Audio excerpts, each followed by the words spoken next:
बिस्मिल्लाहिर्रहमानिर्रहीम। अस्सलामु अलैकुम। 11 न्यूज़ पाकिस्तान के साथ मैं हूं मन। ज़रा रुक करते हैं खबरों का। 11 न्यूज़ पाकिस्तान के deputy GM bureau chief senior सहाफ़ी बाबर सहाफ़त सैयद जावेद बुखारी से डिस्ट्रिक्ट लोधरा में वज़ीर आला पंजाब मगर नवाज शरीफ की हिदायत पर सीवरेज के दरीना मसले के हल के लिए इक़दाम शुरू कर दिए गए हैं।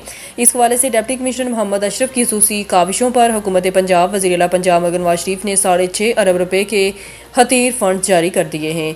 अरबों के मेगा प्रोजेक्ट के तहत अब डिस्ट्रिक्ट लोधरा के ज़्यादा मुतासरा इलाकों में बेहतरी लाने के लिए काम का आगाज़ कर दिया गया है। डिस्ट्रिक्ट लोधरा के मकीन तवील अरसे से गंदे पानी की निकासियाब और बंद सीवरेज से अजियत का शिकार थे।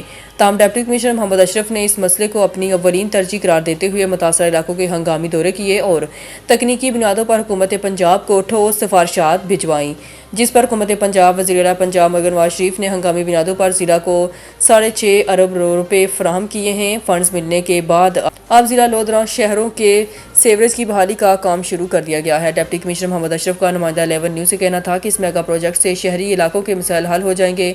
नुमाइंदा सवाल के जवाब में डिप्टी कमिश्नर ने कहा कि पंजाब डेवलपमेंट प्रोग्राम पैकेज के तहत प्रोग्राम के कंट्रैक्टर को साथ मिलाकर ज़्यादा मुतासरा इलाकों में ईद उल फितर के बाद हंगामी तौर पर काम शुरू किया जाएगा। डिप्टी कमिश्नर मोहम्मद अशरफ की काविशों से इस मेगा प्रोजेक्ट बारे शहरियों ने इत्मीनान का इजहार किया है।